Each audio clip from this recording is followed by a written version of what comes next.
하나님의 말씀입니다.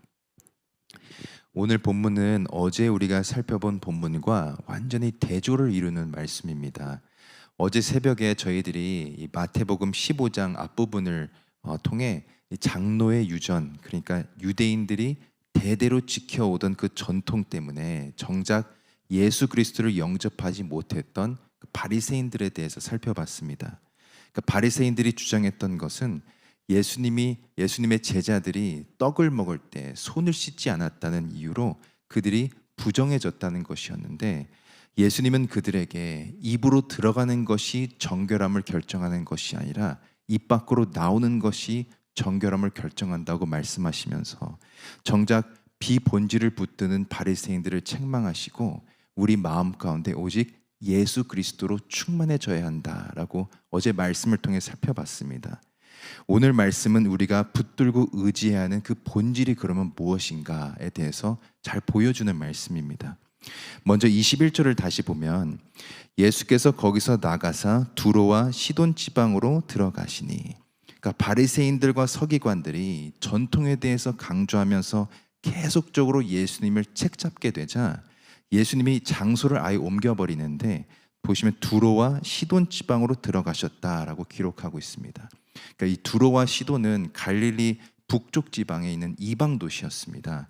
22절에 보면 예수님이 이 이방 도시에서 한 가나안 여인을 만나게 됩니다. 왜 오늘 말씀이 어제 말씀과 대조를 이루는 말씀인가? 예수님이 이스라엘에서 복음을 전했을 때 그 누구보다도 메시아에 대한 그 예수 그리스도를 알아봐야 했던 이 바리새인들이 정작 자기들이 지키는 그 전통 때문에 예수 그리스도를 영접하지 못하게 되었는데, 이방 도시에서 만난 이 가나안 여인은 달랐다는 것입니다. 바리새인들이 강조하는 이스라엘의 전통을 지키는 사람도 아니었고, 그렇다고 율법에 대해서 지식 있는 사람도 아니었습니다. 그저 가나안에 사는 한 이방 여인이었는데, 오늘 본문 28절에 보면 예수님께서 이 여인에게 여자야 내 믿음이 크도다 말씀하십니다.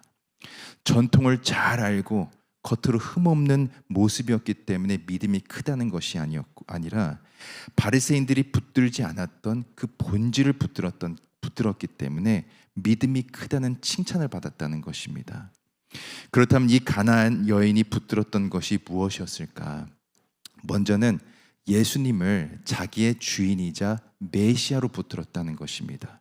22절 말씀을 다시 읽어보면 가나안 여자 하나가 그 지경에 나와서 소리질러 가로되 주 다윗의 자손이여 나를 불쌍히 여기소서 내 딸이 흉악히 귀신 들렸나이다 하되, 보시면 예수님이 두로와 시돈 지방에 오셨다는 소식을 듣고 이 가나안 여인이 소리 지르기 시작하는데, 예수님을 뭐라고 부르냐면 주 다윗의 자손이여 나를 불쌍히 여기소서. 먼저 예수님을 주로 부르고 있습니다. 이것은 예수님을 자기의 주인으로 지금 고백하고 있는 것입니다. 그러니까 자기의 주인이 누구인지 확실히 알고 있었다는 것이고, 자기는 자기 주인이신 예수 그리스도의 종이라는 것을 알았다는 겁니다. 바리새인들은 자기가 지키는 전통이 자기들을 정결하게 이끌어가고 그 전통을 지키는 자기 자신이 자기의 삶의 주인이라고 생각하며 살았는데, 이 가나안 여인은 오직 예수 그리스도만이 자기의 주인 되시고 오직 예수 그리스도를 통해 자기가 정결해질 수 있다는 것을 믿었다는 겁니다. 그래서 주라는 고백과 함께 다윗의 자손이라고 말하고 있는데, 이것은 구약부터 다윗의 자손으로 온다고 예언되었던 그 메시아에 대한 확신을 보여주고 있는 것입니다. 나를 구원하게 오실 그 메시아가 바로 예수 그리스도라는 것을 확실히 믿었다는 겁니다. 그래서 22절을 이어서 보면 나를 불쌍히 여기소서 내 딸이 흉악히 귀신 들렸나이다 하되, 내 딸이 부정하다 여겨지는 귀신으로부터 헤어나오지 못하고 있는데 이것을 고칠 수 있는 분은 오직 우리의 주인 되시는 다윗의 자손 예수 그리스도밖에 없다고 지금 간절히 부르짖고 있는 것입니다. 여러분, 이게 바로 종교 지도자들과 이 가나안 여인이 보인 대조된 모습이었습니다. 종교 지도자들은 자기들이 하는 의로운 행위나 자기들이 겉으로 보이는 그 흠없는 모습들이 자기를 의로운 존재로 또 정결한 존재로 만들어준다고 믿었는데, 이 가나안 여인은 의로운 겉모습이 그것을 결정하는 것이 아니라 자기와 자기의 딸을 살릴 수 있는 것은 오직 우리의 주인 되시는 메시아 예수 그리스도를 통해서만 가능하다는 것을 믿었다는 것입니다. 여러분, 우리도 마찬가지인 줄로 믿습니다. 어떤 분들은 자기가 지금까지 지켜온 그 신앙의 모습들이 자기를 정결하게 만들어주고 어떤 형식에 갇혀있는 모습들이 자기를 의로운 존재로 만들어준다고 생각하면서 행위로 구원을 얻는다고 생각하는 분들이 있습니다. 그러나 오늘 말씀에서 보여지는 것처럼 우리가 지키는 어떤 전통이나 형식이 우리를 정결하게 해주는 것이 아니라 오직 우리를 구원하기 위해 오신 예수 그리스도를 통해서만 우리가 깨끗하게 정결함을 받고 우리의 주인 되신 예수 그리스도만이 우리를 의로운 존재로 칭해 주실 수 있다는 것입니다. 이 믿음이 우리 안에 견고히 자리 잡고 있을 때 우리의 영혼이 주님 안에서 잘 되고 정결한 또 구별된 존재로 나아가게 되는 것입니다. 두 번째로 이 가나안 여인이 무엇을 붙들었는가? 자기의 도움은 오직 하나님께로부터 온다는 것을 붙들었습니다. 이어지는 23절과 24절에 보면 이 가나안 여인이 주 다윗의 자손이여 부르면서 간절히 부르짖게 되는데 예수님께서 처음에는 아무 말씀도 안 하시고 그냥 침묵하십니다.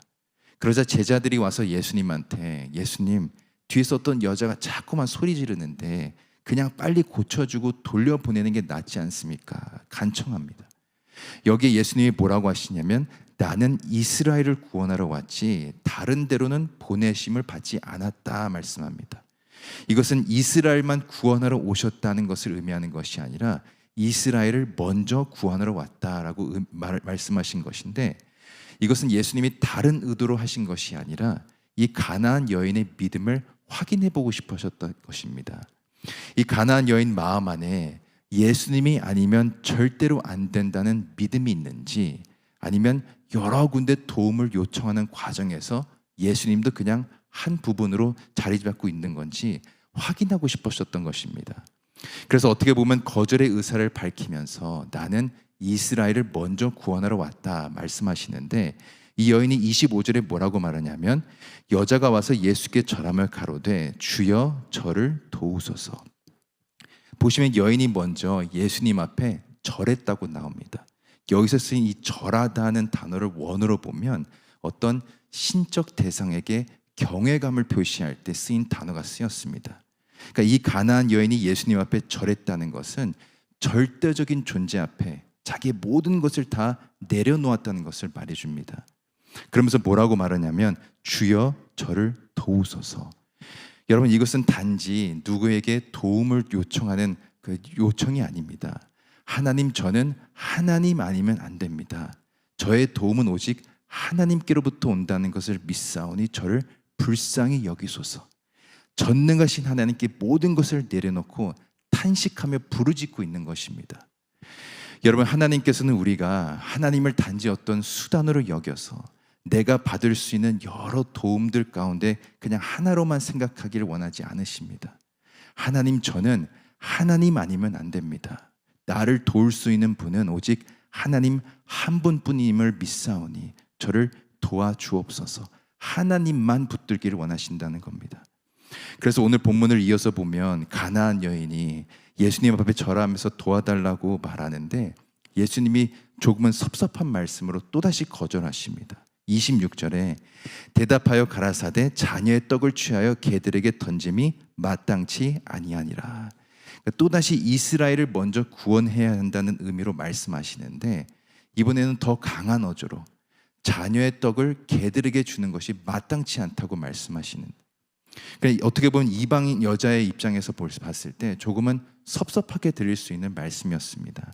근데 이 말을 들은 가나안 여인이 놀라운 말을 하게 되는데 27절에 여자가 가로되 주여 올소이다마는 개들도 제 주인의 상에 떨어지는 부스러기를 먹나이다 하니, 예수님이 하신 말씀이 다 옳은데 개들도 떨어지는 부스러기는 먹지 않습니까? 여러분, 이 말의 뜻은 정말 작은 부스러기 같은 은혜라 할지라도 예수님께서 내려주시기만 하면 자기의 모든 문제가 해결될 거라고 고백했다는 것입니다. 그러니까 전능하신 하나님께 연결되어 있기만 하면 그 작은 은혜라 할지라도 자기에게 생명이 되고 능력이 된다는 것을 이 가나안 여인은 믿었다는 것입니다. 복음서에 나오는 12해 동안 혈루증 앓았던 여인과 똑같은 상황입니다. 내가 저 무리를 뚫고 예수님 옷자락에 손만 얹어도 내가 나을 것이라고 믿었던 그 혈루증 여인처럼 작은 부스러기 은혜라 할지라도 내려주시기만 하면 내가 낫고 내 딸이 날 거라는 그 믿음이 이 여인 안에 있었다는 것입니다. 여러분, 이게 바로 본질을 붙드는 믿음인 줄로 믿습니다. 나의 마음이 오직 예수 그리스도로 가득 찬 상태가 되어서 주님 아니면 안 된다는 믿음으로 십자가만 바라보고 나아가는 믿음입니다. 이 가나안 여인이 이런 믿음을 보였기 때문에 28절에 보면 여자야 내 믿음이 크도다 내 소원대로 되리라 하시니 그 시로부터 그의 딸이 나으니라. 이 가나안 여인과 딸에게 생명의 역사가 일어나게 되고 회복의 역사가 일어나는 것을 볼 수 있습니다. 사랑하는 성도 여러분, 오늘 말씀을 통해 우리는 우리가 무엇을 붙들며 살아가야 되는지에 대해서 알게 됩니다. 우리의 주인 되시고 구원자 되시는 예수 그리스도만 온전히 붙들어야 되고 우리의 도움이 오직 하나님께로부터 온다는 것을 붙들어서 하나님 아니면 안 된다는 믿음으로 하나님의 은혜를 붙들면서 살아가야 합니다. 바라옵기는 우리 모두가 오늘 말씀을 잘 기억해서 본질을 붙드는 믿음으로 나아갈 수 있기를 소망합니다. 그래서 하나님께 내 믿음이 크도다 칭찬받으며 살아가는 귀하고 복된 삶이 될 수 있기를 예수 그리스도의 이름으로 간절히 축원드립니다. 함께 기도하겠습니다. 사랑의 하나님, 오늘도 말씀을 통해 은혜 주시니 감사합니다. 저희들 오직 예수 그리스도만 붙들게 하시고 전능하신 하나님만 바라보는 인생 되게 하여 주옵소서. 그리하여 이슬비처럼 내려주시는 하나님의 은혜에 늘 감격하고 늘 감사하며 모든 것이 하나님의 은혜임을 고백하게 하여 주옵소서. 오늘도 세상으로 나아가 하나님의 백성으로 살아가는 성도님들 붙들어 주셔서 어떠한 어둠도 틈타지 못하게 하시고 하나님의 날개 그늘 아래 믿음으로 넉넉히 이기고 승리하는 하루 되게 하여 주옵소서. 특별히 몸이 아프신 권속들을 기억하셔서 힘들게 하는 모든 아픔이 깨끗이 치유되게 하시고 하나님 아니면 안 된다는 믿음으로 나아갈 때 모든 병마가 떠나가는 역사가 있게 하여 주옵소서. 오늘 하루도 하나님께 모든 것 맡겨드리며 살아계신 예수 그리스도의 이름으로 기도드립니다. 아멘. 주기도문으로 기도회를 마치겠습니다. 하늘에 계신 우리 아버지여, 이름이 거룩히 여김을 받으시오며 나라 임하옵시며 뜻이 하늘에서 이루어진 것 같이 땅에서도 이루어지이다. 오늘날 우리에게 이러할 양식을 주옵시고 우리가 우리에게 죄진 자를 사하여 준 것 같이 우리 죄를 사하여 주옵시고 우리를 시험에 들게 하지 마옵시고 다만 악에서 구하옵소서. 대개 나라와 권세와 영광이 아버지께 영원히 있사옵나이다. 아멘. 이 시간 함께 기도할 때